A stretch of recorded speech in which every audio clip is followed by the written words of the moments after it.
വർഷം കൊണ്ട് അനുഭവിക്കുന്നുണ്ട്. 6 വർഷമായിട്ട് പറയുന്നുണ്ട്. ആള് പല സ്ഥലങ്ങളിലും കംപ്ലൈന്റ് പോകുന്നുണ്ട്. പക്ഷെ അവർ സപ്പോർട്ട് ചെയ്യാൻ ആരും ഉണ്ടായിരുന്നില്ല. സോ ലൈവായിട്ട് 2 ഇൻസിഡന്റ് കണ്ട വ്യക്തി എന്നുള്ള നിലയ്ക്ക് ഞാൻ അത് ചോക്ലേറ്റ് വിൽക്കുന്ന രജിസ്റ്ററിന്റെ കയ്യിൽ ചോക്ലേറ്റ് കൊടുക്കാൻ വേണ്ടി ട്രൈ ചെയ്തവരാണ്. അപ്പൊ തന്നെ രജിസ്റ്ററിന്റെ കാര്യം മനസ്സിലായി, ഇത് ഈ വ്യക്തിയാണെന്ന് നമുക്ക് മനസ്സിലായി. അപ്പൊ തന്നെ വലുതായിട്ട് റിയാക്ട് ചെയ്യാൻ പോയില്ല, ജസ്റ്റ് ഇങ്ങനെ ഇതായത് എന്നുള്ള രീതിയിൽ സംസാരിച്ചു. അപ്പൊ തന്നെ ഇറങ്ങി പോയിട്ട് ഞങ്ങൾ കണ്ട. Hello guys, welcome. വണക്കം. മൃദുല വിജയ് രംഗത്ത് വന്നിട്ടുണ്ട്. ആക്ച്വലി പുള്ളിക്കാരത്തി ഒരു 4-5 ദിവസത്തിന് മുമ്പ് നടന്നൊരു ഇൻസിഡൻ്റ് ഉണ്ട്, നിങ്ങൾക്ക് എല്ലാവർക്കും അറിയാമെന്ന് തോന്നുന്നു. പക്ഷേ അതിനുശേഷം അവർ മനസ്സ് തുറന്നുകൊണ്ട് അവർ വീണ്ടും പ്രതികരിച്ചിട്ടുണ്ട്. സത്യസന്ധമായിട്ട് പറയട്ടെ, lots of respect and hats off. നമ്മുടെ ഈ കാലഘട്ടം തന്നെ മാറിക്കൊണ്ടിരിക്കുന്ന സമയത്ത് പുരോഗമനം, ഫെമിനിസം എന്നൊക്കെ നമ്മൾ പല കാര്യങ്ങളും പറയും, പാട്രിയാർക്കിയെ കുറിച്ച് പറയും, ഒക്കെ പറയുമെങ്കിലും നമ്മുടെ ഈ ഇക്വാലിറ്റി എന്നുള്ള സംഭവത്തിൻ്റെ നിലപാടിൽ എപ്പോഴും നമ്മൾ നോക്കുമ്പോഴേക്കും ഒരു സ്ത്രീപക്ഷ കാഴ്ചപ്പാടെന്ന് വെച്ചാൽ, സ്ത്രീപക്ഷം മോശമൊന്നല്ല, സ്ത്രീകൾ എന്ത് പറഞ്ഞാലും അത് ശരി. സ്ത്രീകളിലുള്ള പുഴുക്കുത്തുകളൊക്കെ KR മീര കുറച്ച് ദിവസത്തിന് മുമ്പ് പുരുഷന്മാരുടെ എന്താണ് സ്നേഹത്തിനെ പ്രണയിക്കാൻ വേണ്ടിയിട്ട് പഠിപ്പിക്കാൻ വേണ്ടി ശ്രമിച്ചു. ഇവരൊക്കെ ആരാ ഈ അട്ടിപ്പേർ അവകാശമൊക്കെ എടുത്തിട്ടുള്ളത്? പുരുഷനെ പൂർണ്ണമായി എല്ലാ പുരുഷന്മാരെയും പറയാം. അതുപോലുള്ള ആൾക്കാരാണ് ഈ പറഞ്ഞ കപട ഫെമിനിസ്റ്റുകളെ ഉണ്ടാക്കുന്നത്, ഫേക്ക് ഫെമിനിസ്റ്റുകളെ. ഇവിടെ ഇപ്പം ഇത് പറയാനുള്ള കാരണം, ഒരു നടൻ ഉണ്ടായിട്ടുള്ളൊരു ഇൻസിഡൻറ്റ് നിങ്ങളത് കേൾക്കുമ്പോൾ വളരെ ഇത് തോന്നും. അതിനകത്ത് പുള്ളിക്കാരത്തി റീസെൻ്റ് ആയിട്ട് നടത്തിയത്, അഥവാ ഇന്ന് നടത്തിയിട്ടുള്ളൊരു അപ്ഡേറ്റ് സംഭവം ഉണ്ടായിരുന്നില്ലേ, ഒരു കോ ആർട്ടിസ്റ്റിനെ സപ്പോർട്ട് ചെയ്തിട്ട് ചേച്ചിക്ക് കുറെ അലിഗേഷൻസും കാര്യങ്ങളൊക്കെ വന്നിരുന്നു. അതെ ആക്ച്വലി അലിഗേഷൻ വന്നത് എനിക്കല്ല. സംഭവം എന്താന്ന് വെച്ചാല്, എന്റെ കൂടെ വർക്ക് ചെയ്ത റേജൻ എന്ന് പറയുന്ന ഒരു ആക്ടർ ഉണ്ട്. ആൾക്ക് 6 വർഷമായിട്ട് ഒരു ഫീമെയിൽ ജൂനിയർ ആർട്ടിസ്റ്റിന്റെ കയ്യിൽ നിന്ന് ഭയങ്കര മോശമായിട്ടുള്ള ഒരു 6 വർഷമായിട്ടൊരു ഫീമെയിൽ ജൂനിയർ ആർട്ടിസ്റ്റിൻ്റെ സൈഡിൽ നിന്നും ഈ പുരുഷനായിട്ടുള്ള ഇദ്ദേഹത്തിന് നേരിടേണ്ടി വന്നിട്ടുള്ള അനവധി പ്രശ്നങ്ങൾ. 6 വർഷം കൊണ്ടും അദ്ദേഹം പലതരത്തിലുള്ള കാര്യങ്ങൾ ചെയ്യാൻ ശ്രമിച്ചിട്ടും അദ്ദേഹം ഒരു പുരുഷനായതുകൊണ്ട് മാത്രം അദ്ദേഹത്തിന് നീതി കിട്ടുന്നില്ല. അദ്ദേഹത്തിന് ഒരു തരത്തിലും അദ്ദേഹത്തിന് ആരും അങ്ങോട്ട് അക്സെപ്റ്റ് ചെയ്യുന്നില്ല. ഇടയിൽ പുരുഷന്മാർക്ക് നീതി വേണ്ടേ? നമ്മുടെ സമൂഹത്തിൽ ഞാൻ എപ്പോഴും ചിന്തിക്കുന്നത് ഈക്വാലിറ്റിക്ക് വേണ്ടി സംസാരിക്കുന്ന ഒരാളാണ്. നിങ്ങൾക്ക് എല്ലാവർക്കും അറിയാതെ. ആ ഈക്വൽ ആവണമെങ്കിൽ സ്ത്രീയുടെ സൈഡിൽ നിന്ന് പുരുഷനൊരു ബുദ്ധിമുട്ടുണ്ടായാലും അതും അഡ്രസ്സ് ചെയ്യപ്പെടണ്ടേ? സ്ത്രീക്ക് മാത്രം ഉണ്ടാവുന്ന കാര്യങ്ങളെക്കുറിച്ച് മാത്രം അഡ്രസ്സ് ചെയ്താൽ പോലല്ലോ, പുരുഷനും സ്ത്രീകളാൽ ബുദ്ധിമുട്ടുണ്ടാകുന്ന സംഭവങ്ങളുണ്ട്. എല്ലാ സ്ത്രീകളും മോശക്കാരല്ല, എല്ലാ പുരുഷന്മാരും മോശക്കാരല്ല. സ്ത്രീകളിലും പുരുഷന്മാരിലും ഇതര ജെൻഡറിലും ഉണ്ടാകുന്ന ഏറ്റവും വൃത്തികെട്ട ആൾക്കാരും മ്ലേച്ഛമായ പ്രവൃത്തി ചെയ്യുന്ന അതിനെ കൂടെ അഡ്രസ്സ് ചെയ്ത് പോകണം, അല്ലേ? മെസ്സേജുകൾ ത്രൂ, പിന്നെ ഡയറക്റ്റായിട്ട് ലൊക്കേഷനിൽ വന്നിട്ട് ആളുടെ ഷർട്ടിലൊക്കെ പിടിച്ച് വലിക്കുക. അപ്പൊ പെണ്ണായതുകൊണ്ട് തന്നെ ആള് റിയാക്ട് ചെയ്യാണ്ട് പോലീസ് സ്റ്റേഷനിൽ കംപ്ലൈന്റ് കൊടുത്തിരുന്നതാണ്. എഴുതി മേടിച്ചു ആ വ്യക്തിയുടെ കയ്യിൽ നിന്ന്. പക്ഷെ എന്നാലും ആ പുള്ളിക്കാരി അത് വിടാനായിട്ട് റെഡി ആവുന്നില്ല. ആൾക്ക് കണ്ടിന്യൂസ് ആയിട്ട് മെസ്സേജ് അയക്കുന്നൊക്കെ ചെയ്യുന്നു. അപ്പം ഇതൊരു ആണായതുകൊണ്ട് ഒരു ആണിനാണ് ഇങ്ങനെ ഒരു പ്രശ്നം വരുന്നത്. അതുകൊണ്ട് തന്നെ ആളിത് കണ്ടിന്യൂസ് ആയിട്ട് സ്റ്റോറി ഇട്ട് മെൻഷൻ ചെയ്യുന്നുണ്ട്, ഇതേപോലെ വ്യക്തിനെ സൂക്ഷിക്കാൻ ഞങ്ങളുടെ ലൊക്കേഷനിൽ വരുന്നുണ്ടെന്ന് പലത് ഇട്ടിട്ട് പോലും ആരും തന്നെ അതിനെതിരെ റിയാക്ട് ചെയ്തിട്ടുണ്ടായിരുന്നില്ല. ശ്രദ്ധിക്കണം, വളരെ വാലിഡ് പോയിന്റ് അല്ലേ? ഇവിടുത്തെ നമ്മുടെ ഈ ഒരു തീവ്ര ഫെമിനിസ്റ്റുകൾ എന്ന് പറയുന്നത്, ഈ ഫെമിനിസം തന്നെ ആൾക്കാർ ഇപ്പം വേറെ തരത്തിലേക്കാണ് ഇപ്പം വക്രീകരിച്ചിരിക്കുന്നത്. ഫെമിനിസം എന്താ? It's about equality. ഇക്വാലിറ്റി എന്ന് വെച്ചാൽ എന്താ? ഈ പാട്രിയാർക്കിയൽ സമൂഹത്തിൻ്റെ അകത്ത് പല സാഹചര്യങ്ങളിൽ പുരുഷാധിപത്യം നിലനിൽക്കുന്നതിൻ്റെ ഒരു ഭാഗമായിട്ട് അതിൻ്റെ ഒരു സ്ത്രീകൾക്ക് എപ്പോഴും പുരുഷൻ ഉണ്ടാകുന്ന ഇടങ്ങളിലൊന്നും സ്ത്രീകൾക്ക് അധികം പ്രവേശനമില്ല. സ്ത്രീകൾക്ക് പുരുഷന്മാർക്ക് തുല്യമായിട്ടുള്ള ഒരു കാര്യങ്ങൾ ചെയ്യാൻ വേണ്ടിയിട്ട് പറ്റാത്ത സാഹചര്യം അവിടെ നിന്ന് മാറി സ്ത്രീകൾക്ക് മുന്നോട്ട് കൊണ്ടുവരണം. ഇതാണ് സംഭവം. അതേപോലെ തന്നെ സ്ത്രീകൾ ഇപ്പോൾ ഡോമിനേറ്റ് ചെയ്യുന്ന സ്ഥലങ്ങളുണ്ട്. അഥവാ ഈ പറയുന്ന ഒരു പർട്ടിക്കുലർ സ്ത്രീ, അവർ ഈ സ്ത്രീകൾക്ക് ഏറ്റവും അടിസ്ഥാനപരമായിട്ട് ഒരു സ്ത്രീക്ക് ഉണ്ടാകുന്ന എന്തെങ്കിലും ബുദ്ധിമുട്ടുകൾക്ക് വേണ്ടിയിട്ട് നിയമപരമായിട്ട് സ്വീകരിക്കാനുള്ള മാർഗ്ഗങ്ങളെ വളരെ മോശമായിട്ട് അതിനെ ദുരുപയോഗം നടത്തുകയും അതോടൊപ്പം തന്നെ പുരുഷനെ മേൽ അതിക്രമം നടത്തുകയും ചെയ്യുമ്പോൾ അവരുടെ ആ ഒരു പ്രിവിലേജ്, അഥവാ സാധാരണ ഒരു സ്ത്രീകൾക്ക് വേണ്ടിയിട്ട് അബലകളായിട്ടുള്ള ബുദ്ധിമുട്ട് അനുഭവിക്കുന്ന ഇരകളാകുന്ന സ്ത്രീകൾക്ക് വേണ്ടിയിട്ടുള്ള ഒരു കാര്യത്തിനെ ഇവിടെ അവർ മറ്റൊരു തരത്തിൽ അതിനെ ഉപയോഗിക്കുന്നു. അത് പുരുഷന്മാർക്ക് മേലുപയോഗിക്കുന്നു. അതെന്തുവാടേത്? ആരും ശ്രദ്ധിക്കുന്നില്ല. പക്ഷെ ഇതേ സ്ഥാനത്ത് ഒരു പെണ്ണാണ് ഒരു ഫാൾസ് അലിഗേഷൻ ആയിട്ട് പോവുകയാണെങ്കിൽ അതിനെ സപ്പോർട്ട് ചെയ്യാൻ ഒരുപാട് പേരുണ്ട്.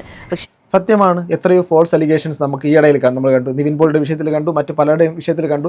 അത് ചുമ്മാ വന്നിട്ട് ആരോപണം ഉന്നയിച്ചാൽ മതി, അതിനുശേഷം ഉടനെ തന്നെ അടുത്ത് നടക്കുന്ന അറസ്റ്റുകളും സോഷ്യൽ മീഡിയ വിചാരണകളും അതോടൊപ്പം തന്നെ അതോടുകൂടി ആ ലൈഫിനെ റൂയിൻ ചെയ്ത് ചില ആൾക്കാരൊക്കെ ജീവിതം തന്നെ അവസാനിപ്പിച്ച് സമൂഹത്തിൻ്റെ മുമ്പിലേക്ക് ഇറങ്ങി നിൽക്കാൻ വേണ്ടിയിട്ട് പോലും പറ്റാത്ത കള്ളക്കേസുകൾ കാരണം നശിച്ചു പോയി എത്ര ആൾക്കാരുണ്ട്. ഇനിയെങ്കിലും നമ്മളൊരു വിഷയം വരുന്ന സമയത്ത് സത്യം പറഞ്ഞാൽ ഇങ്ങനെയുള്ളൊരു കാര്യത്തിൻ്റെ മറ്റൊരു വശം കൂടെ അത് പബ്ലിക്കിലേക്ക് വരേണ്ട ഒരു അത്യാവശ്യമാണ്. കാരണം നമ്മളിപ്പം പറയുന്നില്ല, മെൻസ് അസോസിയേഷൻ, പുരുഷ കമ്മീഷൻ എന്നൊക്കെ നമ്മൾ ചുമ്മാ വെറുതെ അവരെ കളിയാക്കി വിടുന്നതാണ്. ആണെങ്കിൽ സത്യം പറഞ്ഞാൽ ചിന്തിക്കുമ്പോണ്ടല്ലോ, എത്രയോ സ്ത്രീകൾ ചുമ്മാ വെറുതെ ഓരോ കംപ്ലൈൻറ്റ് കൊണ്ട് ഒരു ആണിൻ്റെ മേൽ കൊടുത്തു കഴിഞ്ഞാൽ അവൻ പീഡിപ്പിച്ചു, മറ്റേത് ഇത് മറിച്ചെന്ന് പറഞ്ഞ് നല്ല ആൾക്കാരുണ്ട് കേട്ടോ, അഥവാ ഇരകളാകുന്നവരെ കുറിച്ചല്ല ഞാൻ ഈ പറയുന്നത്, ഇത് ഫേക്കായിട്ട് ചെയ്യുന്നവരെ കുറിച്ചാണ് പറയുന്നത്. അപ്പം അങ്ങനെ ചെയ്യുന്ന ആൾക്കാർ ഇതിന് ദുരുപയോഗം നടത്തുമ്പോൾ അതിനകത്ത് ഈ പുരുഷൻ എവിടെയാണ് നീതിക്ക് വേണ്ടിയിട്ട് പോകേണ്ടത്, ഏത് വാതിലാണ് ചെന്ന് മുട്ടേണ്ടത്? വർഷം കൊണ്ട് അനുഭവിക്കുന്നുണ്ട്. 6 വർഷമായിട്ട് പറയുന്നുണ്ട്, ആള് പല സ്ഥലങ്ങളിലും കംപ്ലൈന്റ് പോകുന്നുണ്ട്. പക്ഷെ അവർ സപ്പോർട്ട് ചെയ്യാൻ ആരും ഉണ്ടായിരുന്നില്ല. സോ ലൈവായിട്ട് 2 ഇൻസിഡന്റ് കണ്ട വ്യക്തി എന്നുള്ള നിലയ്ക്ക് ഞാൻ അത് സ്റ്റോറി ഇട്ട് ഞാൻ ആളെ സപ്പോർട്ട് ചെയ്തു. ഒരു 4 days കഴിഞ്ഞപ്പോൾ തന്നെ അത്യാവശ്യം ഇത് യൂട്യൂബിലും പിന്നെ കുറെ ഇൻഫ്ലുവൻസേഴ്സ് ഒക്കെ എടുത്തിട്ട് വീഡിയോ ഒക്കെ ചെയ്തു. അറ്റ്ലീസ്റ്റ് ഇങ്ങനെയെങ്കിലും ആൾക്കാർ അത് ശ്രദ്ധിച്ചല്ലോ, അതിൽ വലിയ കാര്യം. ഈ ദിവസങ്ങളിലൊക്കെ ഞാൻ എൻ്റെ ചെറിയ ട്രാവലിംഗ് പരിപാടികളൊക്കെ ആയതുകൊണ്ടാണ് ഞാൻ ഈ വീഡിയോ ഞാൻ ശ്രദ്ധിച്ചിരുന്നു. ഈ ഒരു സംഭവം വന്നപ്പോൾ തന്നെ ഇത് റിയാക്ട് ചെയ്യണമെന്നൊക്കെ ഉണ്ടായിരുന്നു. ഇപ്പം മൃദുലയുടെ ലൈവൊക്കെ ഞാൻ കണ്ടിട്ടുണ്ട്. എനിക്ക് ഒരുപാട് ഇഷ്ടമുള്ളൊരു നടി കൂടിയാണ് പുള്ളിക്കാരത്തി. പക്ഷെ എന്ത് ചെയ്യാൻ വേണ്ടിയിട്ട് പറ്റും? ഈ ഒരു സമയത്ത് ഇപ്പോൾ അവർ വീണ്ടും ഇത് സംസാരിച്ച സമയത്ത് നമുക്ക് സംസാരിക്കാൻ വേണ്ടിയിട്ട് കഴിഞ്ഞു. എങ്കിലും ഇത് നമ്മുടെ സമൂഹത്തിൻ്റെ മുമ്പിൽ നിങ്ങളിപ്പോഴും ശ്രദ്ധിക്കണം. ഇതിപ്പം ഒരുപാട് സ്ത്രീകൾ പുരുഷന്മാരാൽ അഫക്റ്റഡ് ആയിട്ടുള്ള ആൾക്കാരുണ്ട്. അവർക്ക് വേണ്ടി നമ്മൾ സംസാരിച്ചിട്ടുണ്ട്. ഒരുപാട് സ്ത്രീകൾ പുരുഷന്മാരാൽ അഫക്റ്റഡായി ജീവിതം തന്നെ നശിച്ച ആൾക്കാരുണ്ട്. അതേസമയത്ത് സ്ത്രീകളാൽ പുരുഷന്മാർ നശിക്കപ്പെട്ട അവർക്കും ബുദ്ധിമുട്ടുണ്ടായിട്ടുള്ള സാഹചര്യങ്ങളുണ്ട്. നമ്മൾ ഇനിയെങ്കിലും ഈ തീവ്രമായിട്ടുള്ള എന്താ നമ്മുടെ കെ ആർ മീരയെ പോലുള്ള ആൾക്കാരൊക്കെ ഉണ്ടല്ലോ, ഈ നമ്മുടെ ആധുനികപരമായിട്ട് ചിന്തിക്കുന്ന സ്ത്രീകളെ പോലും പുരുഷ വിരുദ്ധത അടിച്ചേൽപ്പിക്കുക, ഒരു പോയിസൺ കുത്തിക്കയറ്റുന്ന ആൾക്കാരാണ്. ഇവരൊക്കെ ഫെമിനിസം എന്നുള്ള രീതിയിൽ ആശയത്തിന് തന്നെ വക്രീകരിച്ച് പുരുഷന്മാർക്ക് എഗെയിൻസ്റ്റ് മാൻ ഹെയ്റ്റ്, അഥവാ ആണുങ്ങളെ വെറുക്കാൻ വേണ്ടിയിട്ടുള്ള സംഭവം തന്നെ കുറേ പുരോഗമനവാദികൾ ഇരുന്ന് യൂട്യൂബിലൂടെ സോഷ്യൽ മീഡിയയിലകത്തിരുന്ന് കുത്തിയിരുന്ന് വർത്താനം പറയുന്നുണ്ട്. ആണുങ്ങളെ വെറുക്കണം. എന്താ മുഴുവൻ ആണുങ്ങൾ വെറുക്കേണ്ട കാര്യമുണ്ടോ? ആണുങ്ങളിൽ മോശക്കാരായിട്ടുള്ള ഈ അനാവശ്യമായിട്ടുള്ള പ്രവൃത്തികൾ ചെയ്യുന്ന ആൾക്കാരെ അഡ്രസ്സ് ചെയ്ത് അവർക്കെതിരെ സംസാരിക്കണം. ഇത് ഒരു സമൂഹത്തിന് മൊത്തം പുരുഷന്മാരെ എന്നുള്ള രീതിയിലേക്കാണ് ഇവിടെ കെ ആർ മീര കഴിഞ്ഞ ദിവസം വന്നിരുന്ന് വായത്താളം അടിച്ചത്. ഇവരൊക്കെ ആരാ? കൂടെ നിൽക്കുന്ന ആൾക്കാരെ സപ്പോർട്ട് ചെയ്യാൻ നമുക്ക് മാത്രമേ പറ്റുള്ളൂ. സീരിയസ്ലി ഉറപ്പായിട്ട് വേണം. കാരണം ഈക്വാലിറ്റി എന്ന് പറയുന്ന സംഭവങ്ങൾ പെണ്ണുങ്ങൾ ഭയങ്കരമായിട്ട് പറയുന്നുണ്ട്. ഈക്വാലിറ്റി ഉണ്ട് എങ്കിൽ പോലും ചില കാര്യങ്ങളിൽ ആണുങ്ങള് എന്തുകൊണ്ടും ഭയങ്കര താഴെയാണ് ഈ കാര്യം. ഇപ്പൊ സെക്ഷൽ ഹാരാസ്മെന്റ് ഒരിക്കലും പെണ്ണുങ്ങൾക്ക് മാത്രമല്ല ആണുങ്ങൾക്കും ഉള്ളതാണ്. ഞാൻ ഈ വീഡിയോ വന്നതിന് ശേഷം ഒരുപാട് പേര് എനിക്ക് മെസ്സേജുകൾ വന്നിരുന്നു, എന്റെ ലൈഫിൽ ഇതേപോലെ പ്രോബ്ലംസ് ഉണ്ടായിട്ടുണ്ട് ചേച്ചി, ഞങ്ങൾ തുറന്ന് പറഞ്ഞാൽ പോലും ആരും വിശ്വസിക്കില്ല. അപ്പോൾ അങ്ങനെ ഒരുപാട് ഫേസ് ചെയ്ത പല ആൾക്കാരുണ്ട്. അപ്പൊ അവരൊക്കെ ഇപ്പം സംസാരിച്ച് തുടങ്ങിയിട്ടുണ്ട്. നല്ല കാര്യമായിട്ട് എനിക്ക് ഫീൽ ചെയ്തത്. അല്ല, അവർ പറഞ്ഞ ഒരു കാര്യത്തിന്റെ ഏറ്റവും പോസിറ്റീവ് സൈഡ് മാത്രം എടുത്തത്. കാരണം ഈ പല പുരുഷന്മാരും പറയാറുണ്ട്, ഇപ്പം നമ്മളെ പുരുഷന്മാർക്ക് വേണ്ടി സംസാരിക്കാനുണ്ട് കുറേ അധികം, സത്യം പറയാമല്ലോ കുറേ അധികം. ഇപ്പം പുരുഷന്മാരെ വെച്ചിട്ട് സ്ത്രീകളുടെ കാര്യത്തിനകത്താണ് ഏറ്റവും കൂടുതൽ പുരുഷന്മാരാൽ കൂടുതൽ പീഡിപ്പിക്കപ്പെടുന്നത് സ്ത്രീകൾ തന്നെയാണ്. അതിന് യാതൊരു സംശയമൊന്നുമില്ല. ഇത് വളരെ കുറവായിട്ടുള്ള സംഭവങ്ങൾ ആയിരിക്കാം, എങ്കിലും പുരുഷന്മാർക്ക് സ്ത്രീകളാൽ ബുദ്ധിമുട്ടുണ്ടാകുന്നുണ്ട്. എന്നാൽ എപ്പോഴും കമ്പാരിസൺ നടത്താൻ വേണ്ടിയിട്ട് പറ്റത്തില്ല. സ്ത്രീകൾക്ക് ഉണ്ടാകുന്നത് പോലെ അത്രയും പുരുഷന്മാർ സ്ത്രീകളാൽ പീഡിപ്പിക്കപ്പെടുന്നെന്നോ അത്രയും ആ ഒരു തോതിലൊന്നുമില്ല. പക്ഷേ ചെറിയ അളവിലെങ്കിലും സ്ത്രീകളാൽ കുറേ അധികം പുരുഷന്മാർ ഇത് അഫക്റ്റഡ് ആവുന്നുണ്ട്. അതോടൊപ്പം തന്നെ കെ ആർ മീരയെപ്പോലുള്ള ആൾക്കാർ യുവതലമുറയിൽപ്പെട്ട ആൾക്കാരെ മുമ്പിൽ വന്നിരുന്ന് ഇൻഫ്ലുവൻസ് ചെയ്യുന്നുണ്ട്. പുരുഷന്മാരെ എന്ന് പറയുമ്പോൾ പുരുഷന്മാരെ വെറുക്കാൻ വേണ്ടിയിട്ട് പഠിപ്പിച്ചു കൊടുക്കുന്നു. ഇത് നമുക്ക് ഈ പുള്ളിക്കാരത്തിയുടെ തന്നെ കുറച്ച് ദിവസത്തിന് മുമ്പ് ഇവർ ഈ ഒരു വിഷയം നടന്ന സമയത്ത് ഇവരുടെ ലൈവ് വന്നിട്ടുണ്ടായിരുന്നു. നമ്മുടെ മൃദുല വിജയ് ഒരു ലൈവ് വന്നിട്ടുണ്ടായിരുന്നു. ആ ലൈവിൻ്റെ പ്രസക്തമായ ഭാഗങ്ങളും കൂടെ ജസ്റ്റ് ഒന്ന് കണ്ടുപോകാം. ഹായ് ഓൾ, ഇത് ഷൂട്ട് കഴിഞ്ഞെത്തി വളരെ ഇമ്പോർട്ടൻ്റ് ആയിട്ടുള്ള ഒരു വീഡിയോ ഷെയർ ചെയ്യാനായിട്ടാണ് ഞാൻ വന്നിരിക്കുന്നത്. അതായത് എൻ്റെ കൂടെ വർക്ക് ചെയ്യുന്ന ഒരു കോ ആർട്ടിസ്റ്റിന് മോശപ്പെട്ട രീതിയിലൊരു അനുഭവം ഉണ്ടായി. ലൊക്കേഷനിൽ നിന്നും റേജിൻ ചേട്ടനായിരുന്നു അങ്ങനെ അനുഭവം ഉണ്ടായത്. അപ്പം അതിന് ബേസിൽ ഞാൻ എൻ്റെ ഇൻസ്റ്റാഗ്രാം സ്റ്റോറീസിൽ ഞാൻ കുറച്ച് കാര്യങ്ങൾ പോസ്റ്റ് ചെയ്തിട്ടുണ്ടായിരുന്നു. കാര്യം എന്താണെന്ന് വെച്ചിട്ടുണ്ടെങ്കിൽ ജസ്റ്റ് ഒന്ന് ബ്രീഫായിട്ട് ഞാൻ പറയാം. കഴിഞ്ഞ 6 വർഷമായിട്ട് ഒരു ലേഡി, അതായത് നമ്മുടെ സെറ്റുകളിൽ വന്നുകൊണ്ടിരിക്കുന്ന ഒരു ജൂനിയർ ആർട്ടിസ്റ്റ്, പുള്ളിക്കാരി റേജിൻ ചേട്ടന് കണ്ടിന്യൂസ് ആയിട്ട് മെസ്സേജുകൾ അയക്കുന്നു. അതും വളരെ മോശമായിട്ടുള്ള മെസ്സേജുകളാണ് അയച്ചുകൊണ്ടിരുന്നത്. റെസ്പോണ്ട് ചെയ്യാണ്ട് വന്നപ്പോൾ പുള്ളിക്കാരി ഭയങ്കരമായിട്ട് ട്രിഗർ ആവുന്നു. പിന്നെ പല ഫോൺ നമ്പറിൽ നിന്ന് വിളിക്കുന്നു, ചീത്ത വിളിക്കുന്നു, പിന്നെ സോറി ചോദിച്ച് മെസ്സേജ് ചെയ്യുന്നു. വീണ്ടും ഒക്കെ വളരെ വൃത്തികെട്ട സെക്ഷൽ ആയി. ആലോചിച്ച് നോക്കണം, അവർ പറയുന്നതിൻ്റെ ആ തോത് നിങ്ങൾക്ക് മനസ്സിലായി കാണുമെന്ന് ഞാൻ വിശ്വസിക്കുന്നു. ഇതേ കാര്യം ഒരു പുരുഷൻ ഒരു സ്ത്രീക്ക് ഇത്രയൊന്നും വേണ്ട കേട്ടോ, ഇതിൻ്റെ ഒരു ചെറിയൊരു അംശം മാത്രം കാണിച്ചാൽ മതി. കാണിച്ചിട്ടുണ്ടെങ്കിൽ അടുത്ത നിമിഷം അറസ്റ്റാണ് നടക്കുന്നത്. ആദ്യം അറസ്റ്റ്, പിന്നെ FIR, പിന്നെ പുള്ളിക്കാരൻ്റെ ലൈഫ് പോക്ക്. തെറ്റ് ചെയ്തിട്ടുള്ളവരെ പിടിച്ച് അകത്തിടണം, അല്ലെങ്കിൽ ഇടി കൊടുക്കണം, അവൻ്റെ നട്ടലടിച്ചു കൊടുക്കുന്ന ഒരു തെറ്റുമില്ല കേട്ടോ. ഞാൻ ഉള്ളാരും പറയാം, സ്ത്രീകൾക്കെതിരെ അതിക്രമം കാണിക്കുന്ന ഒരുത്തരും അങ്ങനെ വല്ല സത്യമാണ്. പക്ഷേ എങ്കിലും ഇവിടെ ഈ ഒരു കാര്യം, ഈ പുള്ളി കംപ്ലൈൻറ്റ് കൊടുത്തു, മറ്റുള്ള പല കാര്യങ്ങളും ചെയ്തിട്ടും ഈ പുള്ളിക്കാരനെ ഇതുവരെ നീതി കൊടുക്കാനോ ഈ പുള്ളിക്കാരന് വേണ്ടിയിട്ട് സംസാരിക്കാനോ ഒന്നും ആരും സമൂഹത്തിൽ തയ്യാറായിട്ടൊന്ന് ആലോചിക്കണം. എന്തൊരു ദുരവസ്ഥയാണ്. നമ്മുടെ ഈ ആണും പെണ്ണും വേണമെന്ന സമൂഹത്തിൽ, ആണും പെണ്ണും ഇതര ജെൻഡർ എല്ലാം വേണം നമ്മുടെ സമൂഹത്തിൽ. അവിടെ ഈ വെറുപ്പെന്നുള്ള സാധനം ആണുങ്ങൾക്ക് മേൽ മാത്രം മാറി വിതറേണ്ട കാര്യമൊന്നുമില്ല. എല്ലാ ആണുങ്ങളും അങ്ങനെയല്ല.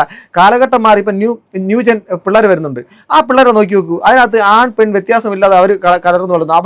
അവിടെ ആ പെൺകുട്ടികളുടെ അടുത്ത് പോലും ഇന്നത്തെ ഈ യുവതലമുറയെ പോലും ഇൻഫ്ലുവൻസ് ചെയ്യാൻ കേപ്പബിലിറ്റി ഉള്ള KR മീരയെ പോലെ അടക്കമുള്ള ആൾക്കാർ ഇതിനകത്തിരുന്നിരുന്ന് പറയുന്നത് പുരുഷന്മാരെല്ലാം ഇങ്ങനെ, അല്ലെ പുരുഷന്മാർക്ക് പ്രണയിക്കാൻ അറിയത്തില്ല എന്നൊക്കെയുള്ള രീതിയിൽ പറയുന്നു. അതോടൊപ്പം കുറച്ച് നാളിന് മുമ്പ് ഗ്രീഷ്മ വരെ കഷായം കൊടുത്തതിനെ വളരെയധികം ഗ്ലോറിഫൈ ചെയ്തൊരു മഹാത്മാവാണ് അദ്ദേഹം. ഓക്കെ, എഴുതുന്നു എന്നുള്ള ഒറ്റ കാരണം കൊണ്ട് വലിയ സംഭവമായിട്ടൊക്കെയാണ് നടക്കുന്നവർ.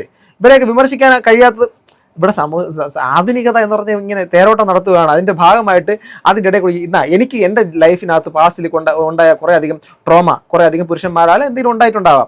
അതിന് മറ്റുള്ള എല്ലാ പുരുഷന്മാരും മോശക്കാരന്മാരാണെന്ന് പറയുന്നത് ഇതുപോലെ കുറേ അധികം ആൾക്കാർ വായ്ത്താളം വിട്ടുകൊണ്ടിരിക്കുന്നുണ്ട്. ഇതൊക്കെ സത്യം പറഞ്ഞാൽ പുതിയ തലമുറ എന്തുമാത്രം അഫക്റ്റഡ് ആക്കും. അവർക്കും ബുദ്ധിമുട്ടാവും. അങ്ങനെ വളരുന്ന ആൺകുട്ടികൾക്കും ബുദ്ധിമുട്ടുണ്ടാവും. നമ്മുടെ ഈ വീടുകളിൽ ആൺകുട്ടികൾ വളർന്നു വരുന്നുണ്ട്, ചുറ്റുപാടും വളർന്നു വരുന്നുണ്ട്. എന്നാൽ ആൺകുട്ടികൾക്ക് ജീവിക്കണ്ടേ?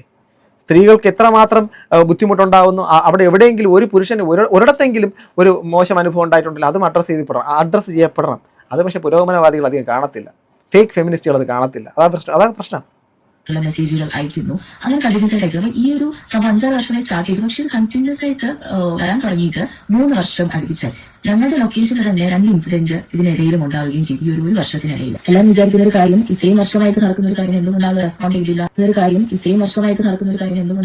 ചെയ്തില്ല എന്നുള്ളത് ആൾക്കാർ വിചാരിക്കുന്നുണ്ടാകും. ശരിക്കും പറഞ്ഞു കഴിഞ്ഞാൽ നമ്മുടെ ഇവിടുത്തെ നിയമം എന്ന് തന്നെ പറയും. കാരണം എന്താ വെച്ചാൽ ഒരു പെണ്ണ് സംസാരിച്ചു കഴിഞ്ഞാൽ അവളെ സപ്പോർട്ട് ചെയ്ത് ഒരുപാട് പേരുണ്ടാകും. അതിന് പകരം ഒരു ആണാണ് പറയുന്നത്, ഒരു പെണ്ണ് യൂട്യൂബിനെ ഫോളോ ചെയ്യുന്നു, മെസ്സേജ് അയക്കുന്നു എന്ന് പറയുമ്പോഴത്തേക്കും ഓട്ടോമാറ്റിക്കലി ഇത് ശ്രദ്ധിക്കാനോ അതിനെ സപ്പോർട്ട് ചെയ്യാനോ ആൾക്കാരുണ്ടാവാറില്ല. അത് കഴിഞ്ഞാൽ ആൾ റിയാക്ട് ചെയ്യാൻ തുടങ്ങിയിട്ട് വളരെ കുറച്ച് ദിവസങ്ങളെ ആകുന്നുള്ളൂ. കാരണം ആളുടെ ക്ഷമ മൊത്തം പോയതിനു ശേഷം ആൾ ഇപ്പോഴാണ് റിയാക്ട് ചെയ്യാനായിട്ട് തുടങ്ങിയത്. സ്റ്റോറീസും ഒക്കെ ഇപ്പോഴാണ് റിയാക്ട് ചെയ്യാനായിട്ട് തുടങ്ങിയത്. ഈ റിയാക്ട് ചെയ്ത് കഴിഞ്ഞിട്ട് ഇന്ന് വന്നൊരു മെസ്സേജ് എന്ന് പറയുന്നത്, പുള്ളിക്കാരി പറയുന്നതാണ്, ഞാൻ അങ്ങനെയൊന്നും ചെയ്തിട്ടില്ല, ആവശ്യമില്ലാണ്ട് എന്റെ പേര് യൂസ് ചെയ്യുന്നുണ്ട്, എനിക്ക് ഇതിനെപ്പറ്റിയൊന്നും അറിയില്ല എന്ന് പറയുന്നുണ്ട്. ലൈവായിട്ട് 2 ഇൻസിഡന്റ് കണ്ട വ്യക്തിയാണ് ഞാൻ. ആ വ്യക്തി എന്നുള്ള രീതിയിലാണ് ഞാനിപ്പോൾ ഈ സ്റ്റോറിയുമായിട്ട് വന്നിരിക്കുന്നത്. അതായത് ഒരു പ്രാവശ്യം നമ്മുടെ ലൊക്കേഷനിൽ റേഞ്ചിന്റെ അടുത്ത് വിളിക്കാൻ ആലോചിച്ച് നോക്കൂ, ഇവരെല്ലാം കാണിച്ചു കൂട്ടിയിട്ടും ആ ഒരു സംഭവം ചെയ്തിട്ടില്ല എന്ന് പറഞ്ഞ് നിഷേധിക്കുന്നു. പക്ഷേ ഇവർ 2 തവണയും ആ ലൊക്കേഷൻ്റെ അകത്ത് കാര്യങ്ങൾ കണ്ടിട്ടുള്ളവരാണ്. ആ ഒരു ഉറപ്പുള്ളത് കൊണ്ടായിരിക്കുമല്ലോ ഇന്ന് മാധ്യമങ്ങളുടെ മുമ്പിൽ നിന്ന് സ്വന്തം ഹാൻഡിലൂടെ വന്നിരുന്ന് പറയുന്നു. ഒരു നടിക്ക് ഇതിൻ്റെ ആവശ്യമുണ്ടോ? അതായത് ഒരു സഹ നടന് വേണ്ടിയിട്ട് എന്തെങ്കിലും സംസാരിക്കാൻ വേണ്ടിയിട്ട് സമൂഹം മൊത്തം ചിലപ്പോൾ ഇനി ഈ പുള്ളിക്കാരത്തി എന്തെല്ലാം മോശം പറഞ്ഞേക്കാം, അങ്ങനെയൊക്കെ ബുദ്ധിമുട്ടുണ്ടാവുമെന്ന് അറിഞ്ഞിട്ട് വന്ന് സംസാരിക്കണമെന്ന് വെച്ചാൽ ആരും ഇത് ചെയ്യത്തില്ല. ഈ പറയുന്ന പുള്ളിക്കാരനെ വേണമെങ്കിൽ ഇപ്പോൾ ഒരാണായതുകൊണ്ട് തന്നെ ഈ പുള്ളിക്കാരത്ത് കുറച്ച് ദിവസം കഴിഞ്ഞ് മറ്റേ പുള്ളിക്കാരത്ത് ലൈവിൽ വന്നിരുന്നിട്ട് ഇങ്ങനെ കാണുന്നൊക്കെ പറഞ്ഞു കഴിഞ്ഞാൽ അതെല്ലാവരും പെട്ടെന്ന് അങ്ങ് വിശ്വസിക്കുകയും ചെയ്യും, അയാളെ പൂരത്തെറി വിളിക്കുകയും ചെയ്യും, അല്ലേ? സംസാരിക്കാൻ വേണ്ടിയിട്ട് പോയ സമയത്ത് ആൾ സംസാരിക്കാണ്ട് എഴുന്നേറ്റ് പോയപ്പോ രഞ്ജിന്റെ ഷർട്ട് പിടിച്ച് വലിക്കുന്നത് ഞങ്ങൾ കണ്ടു. രണ്ടാമത് വളരെ റീസെന്റ് ആയിട്ട് തന്നെ ഞങ്ങളുടെ ലൊക്കേഷനിൽ പർദ്ദയിട്ട് വന്നത്, അതായത് ഇങ്ങനെ ഒരു വ്യക്തിയുടെ ലൊക്കേഷനിൽ കേട്ടില്ല അല്ലെങ്കിൽ ഞങ്ങൾ കണ്ട റിയാക്ട് ചെയ്യുമെന്ന് അറിയുന്നത് കൊണ്ട് തന്നെ ആളെ തിരിച്ചറിയാതിരിക്കാനായിട്ട് പർദ്ദയിട്ട് വന്നത്, അതായത് മോളെ ശിക്കുമോളെ കാണണം എന്ന് കള്ളത്തരം പറഞ്ഞ് പർദ്ദയിട്ട് കയറി വന്ന് ഷോപ്പിൽ നിൽക്കുന്ന രജിസ്റ്ററിന്റെ കയ്യിൽ ചോക്ലേറ്റ് കൊടുക്കാൻ വേണ്ടി ട്രൈ ചെയ്തവരാണ്. അപ്പൊ തന്നെ രജിസ്റ്ററിന്റെ കാര്യം മനസ്സിലായി, ഇത് ഈ വ്യക്തിയാണെന്ന് നമുക്ക് മനസ്സിലായി. അപ്പൊ തന്നെ വലുതായിട്ട് റിയാക്ട് ചെയ്യാൻ പോയില്ല, ജസ്റ്റ് ഇതായത് എന്നുള്ള രീതിയിൽ സംസാരിച്ചു. അപ്പൊ തന്നെ ഇറങ്ങി പോയിട്ട് ഞങ്ങൾ കണ്ടതാണ് ഈ ഒരു ലേഡി തന്നെയാണ് വന്ന് ഭയങ്കരമായിട്ട് മോശമായിട്ട് ഇത് ചെയ്യുന്നത്. പക്ഷേ ഈ ഒരു വീഡിയോ ഇടാൻ കാര്യം എന്ന് പറയുന്നത്, നമ്മുടെ കൂടെ വർക്ക് ചെയ്യുന്ന ഏതൊരു ആർട്ടിസ്റ്റ് ആണെങ്കിലും നമ്മുടെ അടുത്ത ഏതൊരു വ്യക്തിക്കാണെങ്കിലും ഇഷ്യൂ വന്നു കഴിഞ്ഞാൽ അവരെ സപ്പോർട്ട് ചെയ്യണം എന്നുള്ളത് കൊണ്ട് മാത്രമാണ്. മാത്രമല്ല ഇതൊരു സീരിയസ്ലി അവരുടെ നിലപാട് വളരെ സ്ട്രോങ് ആയിട്ടാണ് പറഞ്ഞിരിക്കുന്നത്. നമ്മളിത് എങ്ങോട്ടാണ് നമ്മുടെ യാത്ര എന്നറിയത്തില്ല.